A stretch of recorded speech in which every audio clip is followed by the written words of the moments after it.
Hello everybody, I'm Logan the Knife, and today I'll be showing y'all how to set up your MIDI drums for Guitar Hero World Tour Definitive Edition.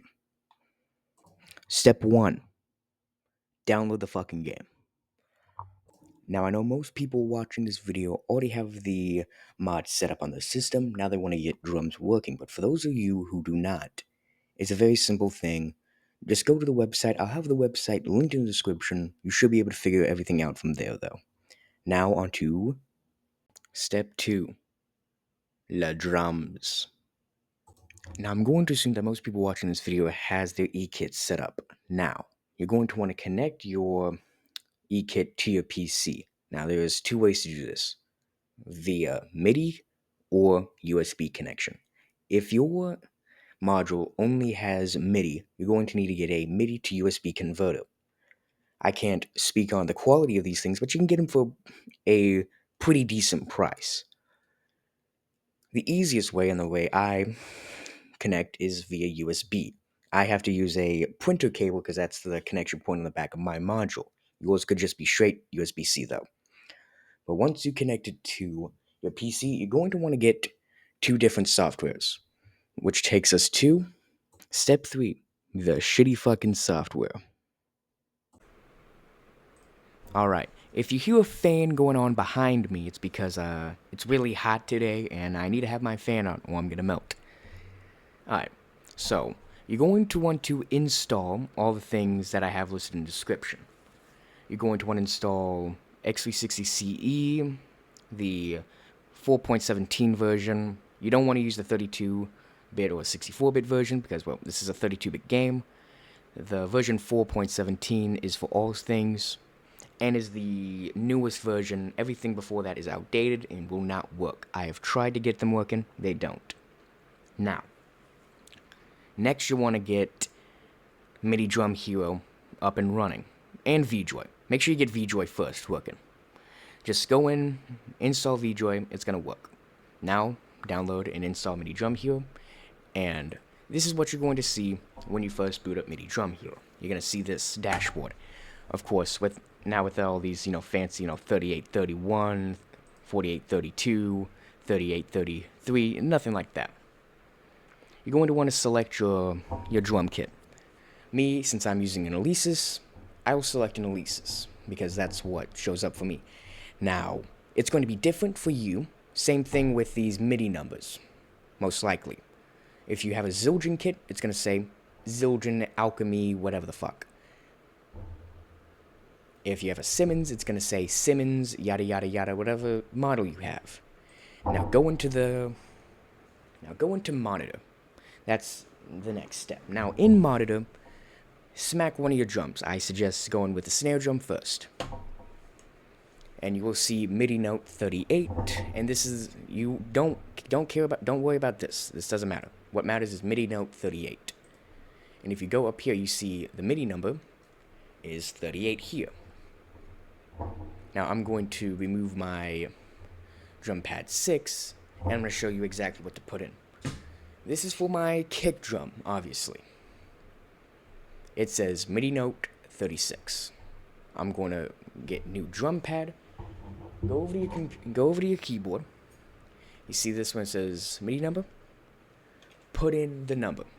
Trigger velocity, make it 30 because you don't want it too light and you don't want it too, heavy. Because if you have it too light, a fucking spring from a pen, if it flies out and strikes one of your pads, it's gonna go off like a shot. You don't want that. Nor do you want it to be where you have to be punching the shit out of this thing. I've landed on 30 mainly because of Mr. Sacramento's, I don't know how to say that, so Sacramento's video. He said to use 30, I said, I don't give a fuck, that's too light. So I went to 40. I was having a real hard time trying to hit notes because I was smacking too light and I needed to have it on 30. 30 is a good in-between. I also went to 20. I hit the side of my snare drum, I think, with my knee, and it somehow triggered it. Don't worry about that. Now, button number 6, this could be anything from 48 or 18. Doesn't matter what the number is. Just Give everything a number. Make sure it's all different numbers. I like to go 1, 2, 3, 4, 5, 6 because it's easier to read. Now, when you're done getting everything set up, minimize. Minimize this thing. Do not close it out. Next thing you want to do is you want to go to your Guitar Hero World Tour game directory. And you're going to want to put X360C in the game directory. You don't want to put it into data. You don't want to put it into resources, support, Vista, XP, or any of that. You don't want to put it into any files like that. You just want to have it straight up set up here. So your definitive application, you see that? Go down. After you just slap it in, it's going to show up roughly here. X360CE, open it up. When you first open up, it's going to look like this. Now, go and grab yourself a controller. It doesn't have to be the exact controller I'm using. It can be any controller. I don't care. Make sure you enable zero map device. That's like a big thing. Just make sure you enable these map device things. Alright. It can be a DualSense, it could be a DualShock, it could be a DualShock 4, a DualSense, it could be a DualShock fucking 3 for all I care. As long as you can connect, as long as it's a gamepad and it detects as a gamepad to your computer, it will work. I think you can use a fucking Atari 2600 controller if you really wanted to. But I digress. Now you want to go and you want to select your thing. Since I have a DualSense, I'll select DualSense. Now you want to go over to D-pad and go to POVs, POV1. And now your D-pad's working. See that? Now you also want to get your start and select buttons ready. Let me do my select. Now let me do my start. And boom. That's all you want to do with controller 1 for now. That's all you want to do for controller 1. Now you can put your controller down on the floor. Or on your desk or whatnot. Now, come over here to controller 2. Now, this is where VJoy comes into play. You have VJoy installed? You should have VJoy installed. If you don't, close out of this, install it, then, obviously, go back through. And you want to select it. It already has my button laid out. But basically, let me go through this with y'all. This is your bumper. Right bumper will be... Wow. I'm really sorry if that fucked with your ear there. I did not know my crash cymbal was literally resting on my mic stand, so when I slammed that, you probably heard that. Sorry. Real sorry there, pal. Real sorry there, pal. But anyways. See how you're probably hearing my drumstick hit my crash. See how it flashes up? That's a good thing. Your crash cymbal will be bumper, will be right bumper, and your kick drum will be your left bumper. Now, your hi-hat will be the yellow button, which is Y, which is the one on the top. Your X button will be your middle button, your little middle tom there. B button will be your snare button. It's the red button. Red button is red. Now your green button should be your floor tom or your second tom. I have it on floor tom. You might want to change it to maybe the tom next to it, you know, the second middle tom. I have mine as the floor tom. It's just personal preference. Now, see how those two are connected? But now, case in point, when I smack on the... When I go to controller 1 and I smack on, you know, the hi-hat or the tom or the crash, I don't see those buttons lighting up. It's only when it's on controller 2. See that? Now, this isn't gonna work because you're going to have to navigate through the menus. That's why your D-pad and start and select all on the Xbox or DualSense controller you've got. Now you might be wondering, then Logan, how am I going to be able to navigate the menus and play the game? Well, the people who made this software thought about it. You're going to want to go here. You're going to go back to controller 1. Make sure it's controller 1, not controller 2. And you want to go and add VJoy Virtual Joystick. And now with that, you have enabled 2 map devices, so you've combined it. This is now yellowed out. And now you can see, and to make sure. Yep, the D-pad's working. The select button's working, and the stop button's working.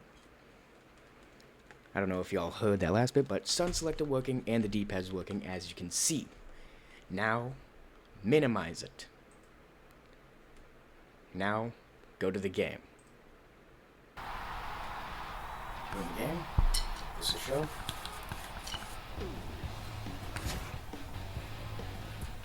Alright, now when you first launch the game, you're probably not going to have anything working. So you're going to have to go into options, and then you have to go into bind controls. It should just be Xbox 360 controller. For whatever reason, I have two here, but that shouldn't be a problem because in the menus I'm not seeing any double showing, so that should be fine. And here, game's working. And how about I just play y'all out real quick?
that?